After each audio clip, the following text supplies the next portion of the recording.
Forum میں یہ بھی کہا گیا کہ پاکستان ان بے بنیاد الزامات کو واضح طور پر مسترد کرتا ہے اور واضح کرتا ہے کہ ہماری دفاعی کارروائیاں صرف دراندازوں، دہشت گردوں کے ٹھکانوں اور معاون انفراسٹرکچر کے خلاف درست اہداف کے اوپر مبنی ہے۔ اور اس کے ساتھ ساتھ فورم نے یہ بھی واضح کیا کہ اس وقت جو جیو پولیٹیکل پیش رفت ہے علاقائی استحکام پر گہرا اثر ڈال سکتی ہے۔ علاقے میں کشیدگی سے بچاؤ اور تحمل اختیار کرنے کی اہمیت پر انہوں نے زور دیا اور کہا کہ پاکستان مسلسل ذمہ داری کا مظاہرہ کر رہا ہے اور صورتحال کو مزید خراب ہونے سے روکنے کی کوششوں کی حمایت کرتا ہے۔ اس بات کا اعادہ کیا کہ خطے میں امن و استحکام کا دار و مدار باہمی تحمل، ذمہ داری اور خود مختاری کے احترام پر مبنی ہے۔ اچھا، اس کے ساتھ ساتھ اگلا نقطہ بڑا امپورٹنٹ ہے، ذرا غور سے سنیے گا۔ فیلڈ مارشل نے مارکہ حق کا یادگار سال مکمل ہونے پر قوم اور مسلح افواج کو مبارکباد پیش کی، اسے ایک اہم سنگ میل قرار دیا اور انہوں نے کہا کہ مارکہ حق قومی اتحاد، اجتماعی عزم اور پاکستان کی خود مختاری کی ہر قیمت پر تحفظ کے غیر متزلزل عہد کی عکاسی کرتا ہے۔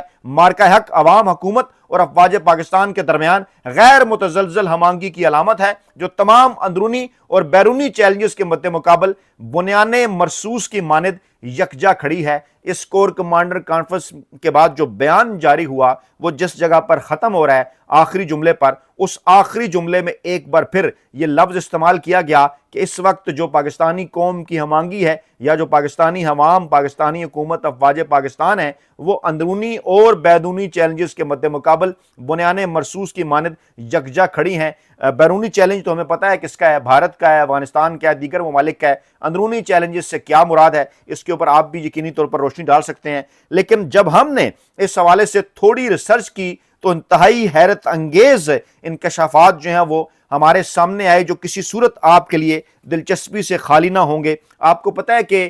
ہماری اس لائبریری کے اندر بہت پرانی دستاویزات موجود ہیں۔ میرے ہاتھ میں جناب اس وقت اردو ڈائجسٹ ہے، ماہنامہ اردو ڈائجسٹ فروری 1972۔ میں تھوڑا سا قریب کر کے بھی آپ کو دکھا دیتا ہوں۔ یہ فروری 1972 کا ماہنامہ اردو ڈائجسٹ ہے اور اس کے اندر ایک اشتہار چھپا ہوا ہے۔ یہ اشتہار ہے مسلم انشورنس کمپنی لمیٹڈ کی طرف سے یہ اشتہار ہے۔ اس کو ذرا آپ غور سے دیکھیں۔ یہ اردو ڈائجسٹ میں جو ہی آپ اس کا ٹائٹل جو ہے وہ پہلا ورق اس کا پلٹتے ہیں، پہلے ہی صفحے کے ٹائٹل جو ہی پلٹتے ہیں پہلے ہی صفحے کے اوپر یہ اشتہار ہے۔ اس سے ذرا غور سے دیکھیے، میں نے ہائی لائٹ بھی کیا ہوا ہے۔ اچھا، وقت یہ ہے کہ جناب یہ دسمبر 1971 میں جب پاکستان کو بھارت کے مقابلے میں بظاہر شکست ہی کا سامنا کرنا پڑا، مشرقی پاکستان ٹوٹ گیا، مشرقی پاکستان ہم سے علیحدہ ہو گیا۔ اسے سکوت ڈھاکہ کہا جاتا ہے، سکوت مشرقی پاکستان کہا جاتا ہے۔ اس کی وجوہات میں ہم نہیں جائیں گے، اس کے اوپر حمود الرحمان کمیشن رپورٹ بھی موجود ہے۔ عمران خان صاحب بھی بار بار حمود الرحمان کمیشن رپورٹ آپ کو پڑھنے کا ذکر بھی کرتے ہیں۔ عمران خان صاحب بار بار جنرل ضیاء خان صاحب کا بھی ذکر کرتے ہیں اور پھر موجودہ رجیم کے ساتھ ایک کمپیریٹو انالیسس بھی عمران خان صاحب ڈرا کرتے ہیں اور پھر عمران خان صاحب یہ بھی بتاتے ہیں کہ یہ تاریخی حقائق ہیں کہ جنرل ضیاء خان نے الیکشن کروائے، ان الیکشن کے نتیجے میں شیخ مجیب کی پارٹی جو ہے اس سے اکثریت ملی، لیکن اکثریت کے حوالے یہ ملک نہیں کیا گیا، مینڈیٹ والوں کے حوالے نہیں کیا گیا۔ اور اس کے بعد پھر پاکستان پیپلز پارٹی کے سربراہ ذوالفقار علی بھٹو کے ساتھ مل کر جو کچھ بھی ہوا اس کے نتیجے میں پھر کیا ہوا وہ ایک پوری تاریخ ہے۔ نہ صرف وہاں پر پاکستانی افواج کو شکست کا سامنا کرنا پڑا، شیخ مجیب صاحب نے تحریک چلائی، مشرقی پاکستان جو کہ کبھی پاکستان بنانے والوں کا ہراول دستہ تھا وہ اس پاکستان کے مغربی پاکستان کے خلاف ہو گیا۔ وجوہات تو اس کی خاصی گہری ہیں، فیلڈ مارشل جو ہے وہ ایوب خان صاحب کے دور تک جاتی ہیں، اس سے پہلے تک جاتی ہیں کیا کچھ ہوا، لیکن کس طرح سے ان واقعات کو آگے بڑھایا جاتا رہا، کیسے یہ تمام تر واقعات جو ہے وہ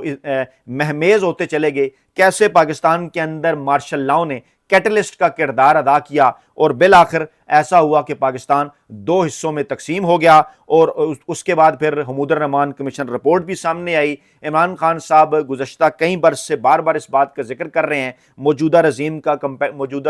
کمپیریٹو انالیسس کر رہے ہیں کہ آج بھی پاکستان کے اندر ایک ایسا رجیم ہے جس میں پاکستان کی مقبول ترین عوامی سیاسی جماعت جس کو جو مینڈیٹ ملا 8 فروری 2024 کو وہ قبول نہیں کیا گیا۔ آج بھی اس دور میں اگر پیپلز پارٹی کو استعمال کیا گیا یا وہ استعمال ہوئی یا لیا، اپنے اقتدار کے لیے آگے آئی، پاکستان کو توڑ دیا۔ آج پھر اسی قسم کی صورتحال ہے۔ پاکستان کی جو دو دیگر سیاسی جماعتیں ہیں، پیپلز پارٹی اور نواز لیگ، جنہیں عمران خان صاحب اور پاکستان تحریک انصاف کے مقابلے میں مکمل شکست کا سامنا کرنا پڑا، وہ جناب اس وقت فارم 47 کی جعلی حکومت کے اوپر قابض ہیں۔ اچھا، بات ذرا لمبی ہوگی، میں دوبارہ آپ کو یہ اشتہار دکھاتا ہوں۔ یہ اشتہار فروری 1972 میں چھپا، اور اس اشتہار میں پہلی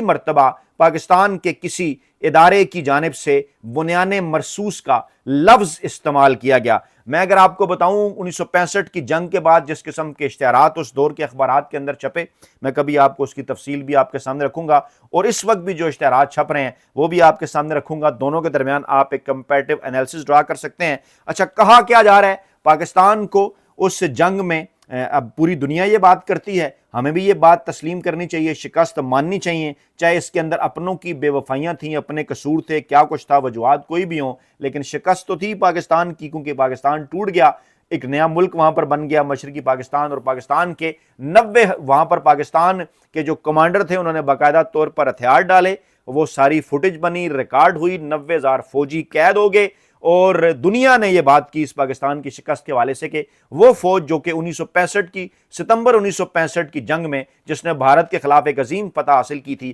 آخرکار ایسا کیا ہوا صرف اور صرف 6 برسوں کے اندر کہ وہ اسی بھارت کے مقابلے میں شکست کھا گئی۔ اس کی وجوہات یہ تھیں کہ آپ اپنی قوم سے نہیں لڑ سکتے، اگر آپ قوم کے مینڈیٹ کے خلاف جائیں گے تو ڈیفینیٹلی پھر یہی ہوگا، آپ اپنے سے جو آپ کا جو کمزرف دشمن ہے آپ اس کے مقابلے میں بھی خدا نخواستہ شکست کھا جاتے ہیں اگر قوم آپ کے ساتھ نہ ہو۔ مشرقی پاکستان کا یہ سبق تھا، اور مشرقی پاکستان والوں کا کیونکہ مینڈیٹ ہم نے تسلیم نہیں کیا تھا۔ اس کے بعد اشتہار کیا چھپتا ہے؟ یہ مصنوعی شکست جو سازش سے ہم پر تھوپی گئی ہے، ہم اس شکست کو قبول نہیں کرتے، ہم اس شکست کے سامنے اپنے جذبات عالی کے ہتھیار نہیں ڈالیں گے، ہم اپنے ایمانوں اور دلوں کے محاذ ٹوٹنے نہیں دیں گے، ہمارا جہاد جاری ہے اور جاری رہے گا، جنگ بندی اور فائر بندی کے باوجود ہم باطل سے نبرد آزما رہیں گے، جاریت کے خلاف ظلم کے باوجود ہم باطل سے نبرد آزما رہیں گے، جاریت کے خلاف، ظلم کے خلاف، عالمی فتنہ گروں کے خلاف، توسیع پسند سامراجیوں کے خلاف،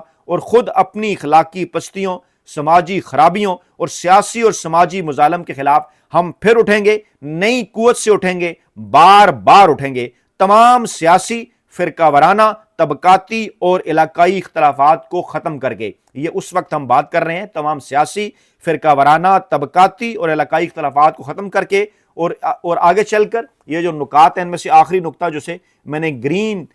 جو ہے وہ ہائی لائٹر سے ہائی لائٹ کیا ہے، اسے آپ غور سے پڑھ سکتے ہیں، اس میں لکھا ہوا ہے اسلامی اخوت کی سچی اسپرٹ کے ساتھ بنیان مرصوص بن کے، یعنی اس وقت بھی یہ بنیان مرصوص کا لفظ پہلی مرتبہ پاکستان کے ایک ادارے مسلم انشورنس کمپنی لمیٹڈ کی جانب سے یہ جو لفظ ہے یہ 1972 میں اس وقت استعمال کیا گیا پاکستانی افواج کے حق میں، حالت جنگ میں، پاکستانی قوم کے حق میں۔ دسمبر 1971 میں پاکستان ٹوٹنے کے بعد پہلی مرتبہ یہ لفظ جو ہے وہ استعمال کیا گیا۔ آگے چل کر یہ اشتہار کہتا ہے تاکہ مشرقی پاکستان کا بچہ آزاد متحدہ پاکستان کی فضا میں سانس لے سکے، یعنی ہم اس وقت تک یہ جنگ جاری رکھیں گے، اسلامی اخوت کی سچی اسپرٹ کے ساتھ بنیان مرصوص بن کے مشرقی پاکستان کا بچہ آزاد متحدہ پاکستان کی فضا میں سانس لے سکے، سالمیت پاکستان کو تباہ کرنے کی سازش کی تمام کڑیاں ٹوٹ جائیں۔ یعنی یہ تسلیم کیا جا رہا ہے کہ پاکستان کو ایک تباہ کرنے کی سازش ہوئی تھی۔ اس سازش میں کون کون شامل تھا؟ اگر اس سازش کے اندر بھارت شامل تھا تو کیا اس سازش کے اندر وہ اپنے شامل نہیں تھے جنہوں نے اس وقت پاکستان کی عوام کا مینڈیٹ تسلیم نہ کیا، چاہے وہ ذوالفقار علی بھٹو صاحب ہوں، چاہے وہ جنرل یحییٰ ہوں، اور چاہے وہ پھر شیخ مجیب صاحب کا کردار ہو، کیونکہ مینڈیٹ تو بہرحال انہیں ملا تھا۔ مینڈیٹ نہ تسلیم کرنے والوں میں جنرل یحییٰ خان صاحب تھے، اور پیپلز پارٹی کے جو اس وقت کے سربراہ تھے ذوالفقار علی بھٹو، جنرل یحییٰ خان صاحب پاکستان کے آرمی چیف تھے، اور ان کی جانب سے اس مینڈیٹ کو تسلیم نہیں کیا گیا۔ تاریخ انہی کا نام دیتی ہے، اور وہ پھر اس اشتہار کے اندر ذکر ہے کہ سالمیت پاکستان کو تباہ کرنے کی سازش کی تمام کڑیاں ٹوٹ جائیں، یعنی سازش ہوئی تھی پاکستان کے خلاف، ہمارے ہزارہ قیدی بھارت کے پنجہ استبداد سے رہائی پا لیں، دنیا کے سب سے بڑی اسلامی ریاست میں اسلام کا نظام عدل و احسان جلوہ گر ہو جائے، اور اور ہمارے دشمنوں میں ہمت باقی نہ رہے کہ وہ ہمارے معاملات میں دخل دے سکیں۔ یعنی آج سے 28 اور 26 یہ 54 برس پہلے جب عمران خان صاحب بھی جوان تھے، جب پاکستان کے موجودہ فیلڈ مارشل عاصم منیر صاحب بھی اپنے لڑکپن میں تھے، بچپن میں تھے، 54 برس پہلے کی یہ بات ہے۔ اس وقت پہلی مرتبہ پاکستان کے اداروں کی جانب سے بنیان مرصوص کا لفظ استعمال کیا گیا، اور آج ایک بار پھر جب آپریشن بنیان مرصوص کا لفظ استعمال کیا جا رہا ہے تو کچھ سوالات اٹھتے ہیں کہ اس وقت سے لے کے آج تک ہم نے اپنے ماضی سے کیا سبق سیکھا ہے، اس وقت سے لے کے آج تک جو پاکستان کے خلاف سازشیں ہوئیں، اس وقت سے لے کے آج تک جو پاکستانی عوام کے مینڈیٹ پر ڈاکہ ڈلتا رہا، ان تمام تر چیزوں سے ہم نے کیا سبق سیکھا ہے۔ اس حوالے سے فیڈ بیک میں آپ کے قیمتی کمنٹس کا انتظار رہے گا، اور یہ سوال بھی پوچھا جائے گا کہ کیا وجہ ہے کہ آج 1972 میں جو ترکیب استعمال کی گئی بنیان مرصوص، آج ایک بار پھر اس ترکیب کا استعمال کیا گیا۔ اپنا بہت خیال رکھیے گا، دعاؤں میں یاد رکھیے گا۔ نئی ویڈیو کے ساتھ جلد حاضر ہوں گے۔ اللہ نگہبان۔